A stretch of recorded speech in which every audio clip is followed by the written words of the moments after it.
নমস্কার, অমৃত সুরলহরীতে সবাইকে স্বাগত জানাই। আজ আপনাদেরকে শোনাবো শ্রী শ্রী মায়ের কথা। আজও আমরা মাতৃ অনুধ্যান করব। আমরা মায়ের জীবনের নানা দিক সম্বন্ধে আলোচনা করি। শ্রী শ্রী মা আমাদেরকে কিভাবে কৃপা করছেন সে সম্পর্কে আলোচনা করি। কিন্তু যে আলোচনা আমাদের হয় না, প্রায় কমই হয় মায়ের জীবনের সাধনা সম্পর্কে। ঠাকুর সমাধিস্থ হতেন।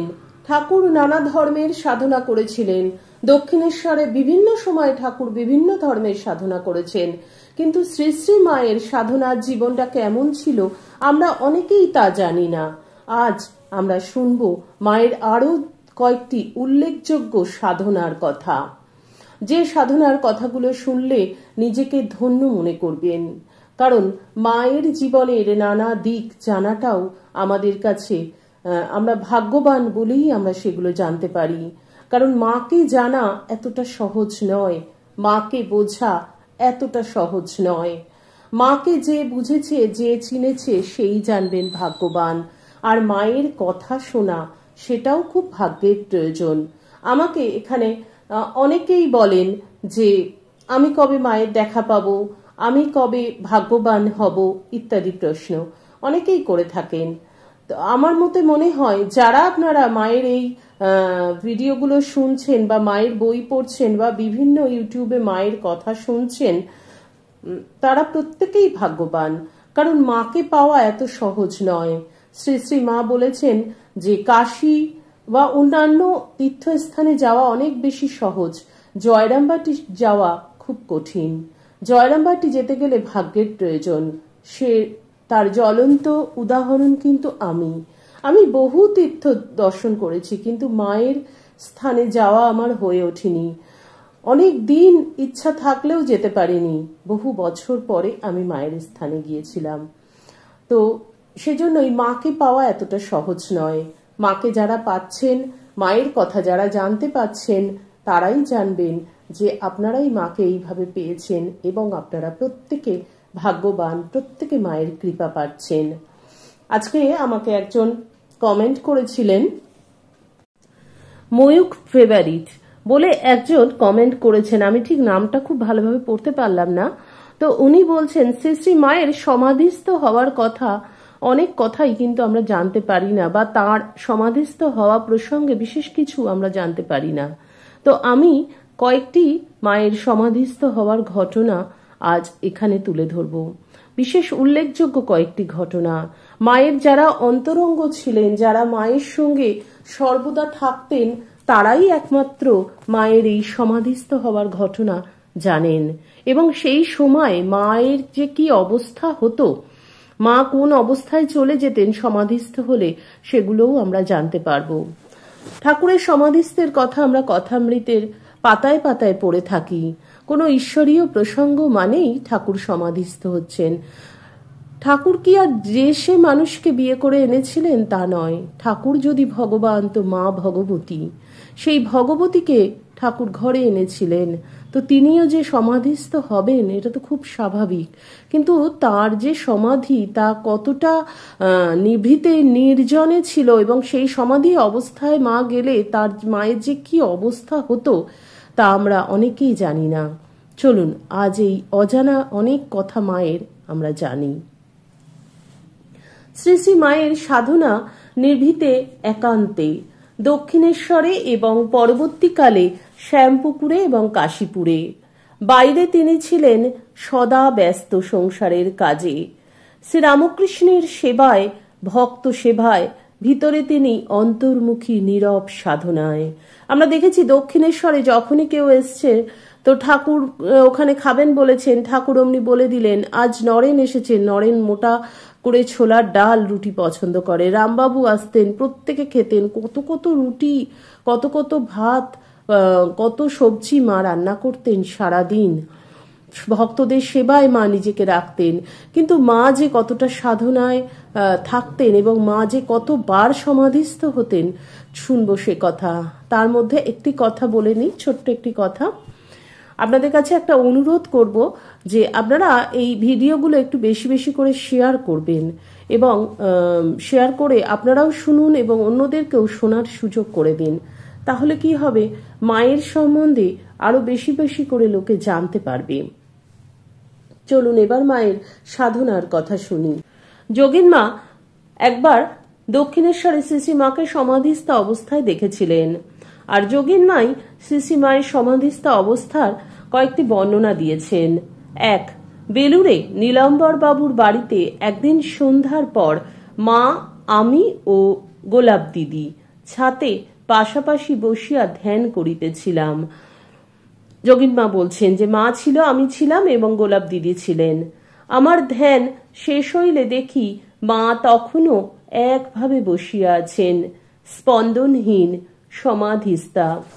অনেকক্ষণ পরে হুঁশ আসিলে মা বলিতে লাগিলেন, ও যোগেন, আমার হাত কই, পা কই?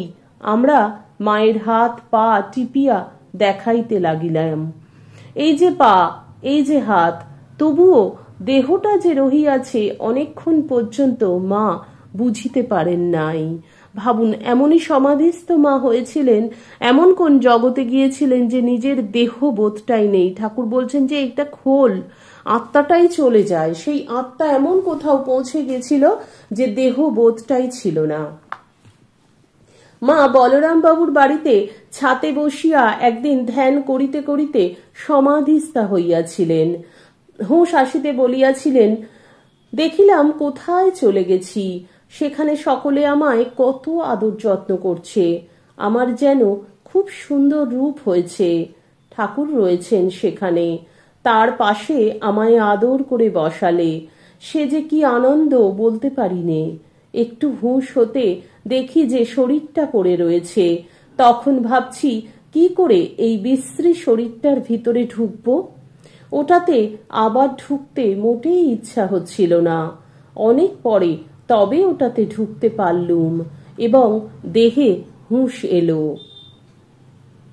বৃন্দাবনে কালাবাবুর কুঞ্জে একদিন সকালে ধ্যান করিতে করিতে মায়ের সমাধি হইল। সমাধি কিছুতেই আর ভাঙে না। আমি অনেকক্ষণ নাম শুনাইলাম, তাহাতেও সমাধি ভাঙিল না। শেষে যোগেন স্বামী আসিয়া নাম শুনাইবার পর সমাধির একটু উপশম হইলে ঠাকুর সমাধি ভঙ্গের সময় যেরূপ বলিতেন, যোগেন স্বামী অর্থাৎ যোগানন্দ মহারাজ, যোগেন মা মায়ের ওই অবস্থা দেখে যোগানন্দ মহারাজকে ডেকেছিলেন। তো উনি এসে নাম শোনালেন মায়ের কানে এবং মায়ের তারপর একটু সমাধি ভঙ্গ হলো, একটু হুঁশ এলো। তখন ঠাকুর যেরকম বলতেন খাবো, মাও সেরকম বললেন। তারপরে কিছু খাবার, জল ও পান তাহার সম্মুখে দেয়া হইলে ঠাকুর ভাবাবেশে যেরূপ খাইতেন মা সেই রূপে ওই সকল একটু একটু খাইলেন। পানটি পর্যন্ত ঠাকুর যেভাবে সরু দিকটা কাটিয়া ফেলিয়া দিয়া খাইতেন, মাও ঠিক সেইভাবে খাইলেন। তখন তাহার ভাব ভঙ্গি, খাওয়া দাওয়া সবই হুবহু ঠাকুরের মতো হইয়াছিল। আমরা দেখিয়া অবাক হইয়া গেলাম। ভাব সম্পূর্ণ উপশম হওয়ার পর মা বলিয়াছিলেন যে তাহার উপর ওই সময় ঠাকুরের আবেশ হইয়াছিল। যোগেন স্বামী মায়ের ঐরূপ ভাবাবস্থার সময় কয়েকটি প্রশ্ন করিলে ঠাকুর যেরূপ উত্তর দিতেন ঠিক সেই রূপে মাও উত্তর দিয়েছিলেন। যোগেন স্বামী সেই রকমই উত্তর পাইয়াছিলেন। কোয়ালপাড়ায় জগদম্বা আশ্রমে শ্রী শ্রী মায়ের সমাধিস্থ হওয়ার কথা আমরা পাই।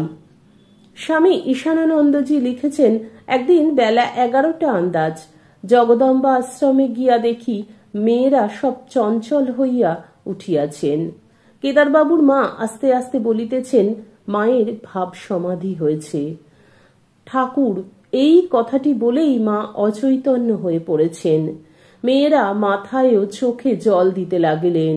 কিছু পরে মা সুস্থ হইলে নলিনী দিদি জিজ্ঞাসা করিলেন, পিসিমা অমন হলে কেন?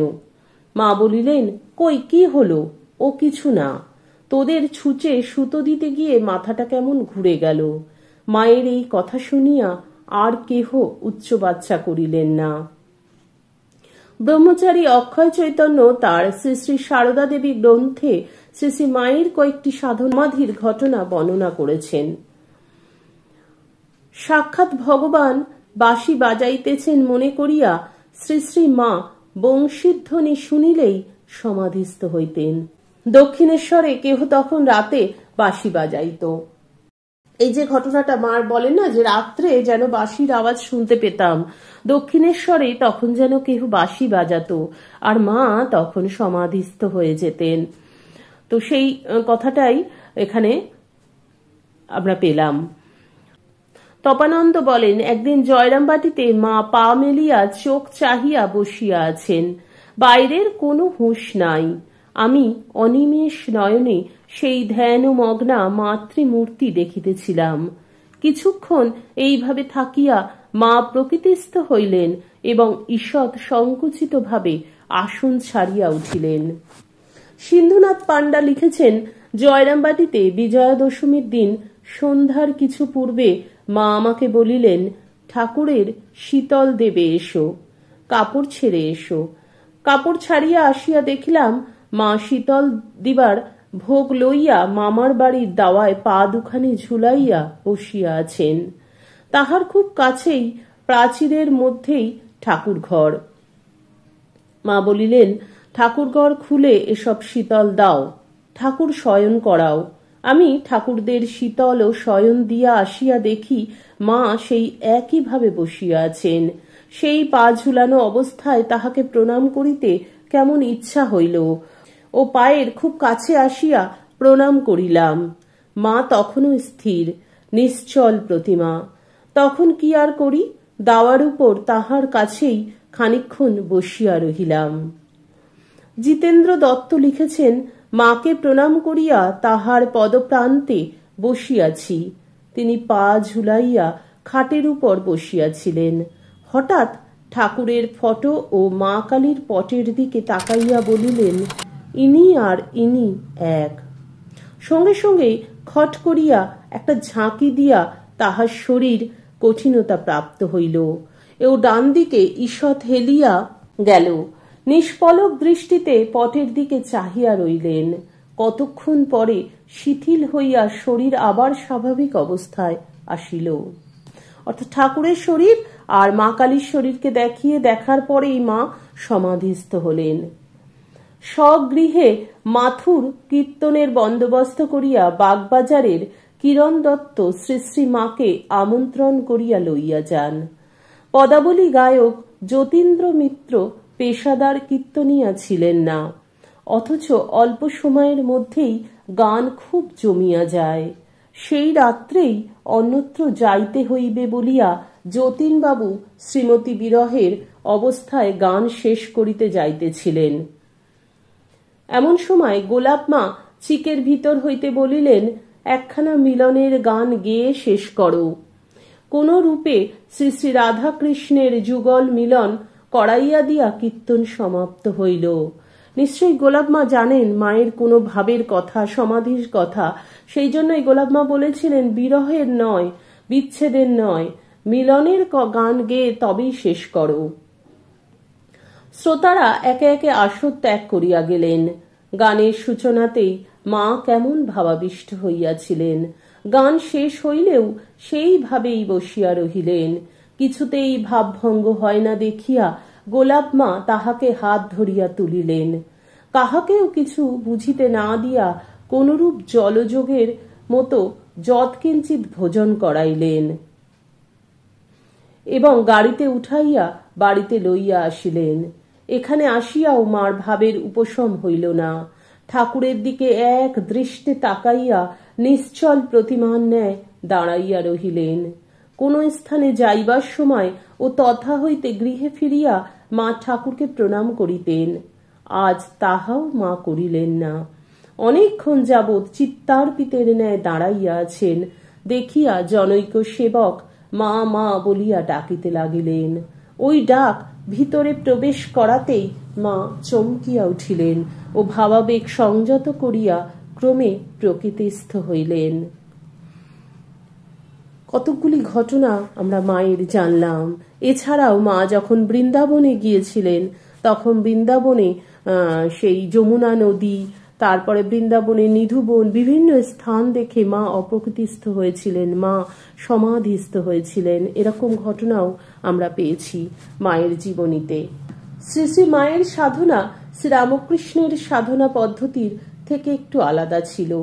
শ্রীরামকৃষ্ণের সাধনা সংসারের ঘাত প্রতিঘাত ও আবিলতা থেকে দূরে, অনুকূল পরিবেশে, দক্ষিণেশ্বরের পবিত্র ভূমিতে, প্রথমে স্বকীয়ভাবে এবং পরে বিভিন্ন সাধন গুরুদের নির্দেশে। শ্রী শ্রী মায়ের অধ্যাত্ম শিক্ষা প্রধানত শ্রীরামকৃষ্ণের কাছে। দক্ষিণেশ্বরে আগত অন্যান্য ধর্মাত্মাদের কথা ও আলোচনা শুনে শ্রী শ্রী মা প্রভাবিত হয়েছিলেন কিনা সে সম্বন্ধে সুনির্দিষ্ট কোনো তথ্য পাওয়া যায় না। শ্রী শ্রী মায়ের সাধনা ছিল শ্রীরামকৃষ্ণমুখী। মাকে সমাধিস্থা না দেখলে তার সাধনা কেউ বুঝতে পারত না, সে সম্বন্ধে প্রত্যেকের মনে সন্দেহ থাকত। শ্রী শ্রী মায়ের সেই নিঃশব্দ একান্ত সাধনা কতটা গভীর তার একটি উক্তি থেকেই বোঝা যায়। শ্রী শ্রী মা একদিন দৃঢ় কণ্ঠে বলেছিলেন, আর ইষ্ট দর্শন সে তো হাতের মুঠোর ভিতর, একবার বসলেই দেখতে পাই। অর্থাৎ মা সমাধিস্থ হয়ে নিজের ইষ্টকে দর্শন করতে পারতেন সর্বদা অহরহ, সেটাই মা বলেছেন। শ্রী শ্রী মায়ের সাধনা এতটাই রামকৃষ্ণমুখী যে তিনি একদিন স্বামী পরমেশ্বরানন্দকে বলেছিলেন, ঠাকুরই আমাদের সব। শ্রী শ্রী মা ঈশানানন্দকে কৌপিন দিয়ে শ্রীরামকৃষ্ণকে সম্বোধন করে বলেছিলেন, সব ভার এখন তোমার, এরা তোমাকে আশ্রয় করেছে, ইহকাল পরকাল সব দেখো। এই শ্রীরামকৃষ্ণ মুখিতা আমরা শ্রী শ্রী মায়ের অনেক কথাতেই পেয়ে থাকি। মা বলেছেন, সর্বদা ঠাকুরকে মনে রেখো, সর্বদাত্তরে জানবে ঠাকুর তোমাদের পিছনে আছে। ঠাকুরের একখানি ছবি সর্বদা নিজের কাছে রেখো। মা কথা বলেছেন, যারা আমার কাছে আসবে তাদেরকে শেষের দিনে এসে ঠাকুরকে নিয়ে যেতে হবে। মায়ের সব সাধনাটাই ছিল ঠাকুরমুখী। ঠাকুর রামকৃষ্ণ দেবী ছিলেন তার সাধনার একমাত্র কেন্দ্রবিন্দু। তাই তো তিনি রামকৃষ্ণগত প্রাণা, তন্নাম শ্রবণং প্রিয়ং তদ্ভাব রঞ্জিতাকারং প্রণমামি মুহুর্মুহু। তিনি সর্বদা ঠাকুর শ্রী রামকৃষ্ণর কাছে সবটা সঁপে দিতেন। অসাধারণ মায়ের সমাধিস্থ হওয়ার কথা জানলাম, ভীষণ ভালো। আশা করি আপনাদেরও খুব ভালো লাগলো মায়ের এই সমাধিস্থ হওয়ার নানা ঘটনা জানতে পেরে। আজকের মতন এখানেই বিদায় নেব। আবার আপনাদের সঙ্গে দেখা হবে আগামী ভিডিওতে। ঠাকুর মায়ের কৃপায় আপনারা সকলে খুব ভালো থাকুন, সুস্থ থাকুন, সকলের মঙ্গল হোক, সকলের ভালো হোক। ঠাকুর মায়ের চরণে আভূমি লুণ্ঠিত প্রণাম জানিয়ে আজকের ভিডিও এখানেই শেষ করছি। হরি ওম তৎসৎ। শ্রীরামকৃষ্ণার্পণমস্তু। জয় মা শারদেশ্বরী, জয়তু স্বামীজি মহারাজ।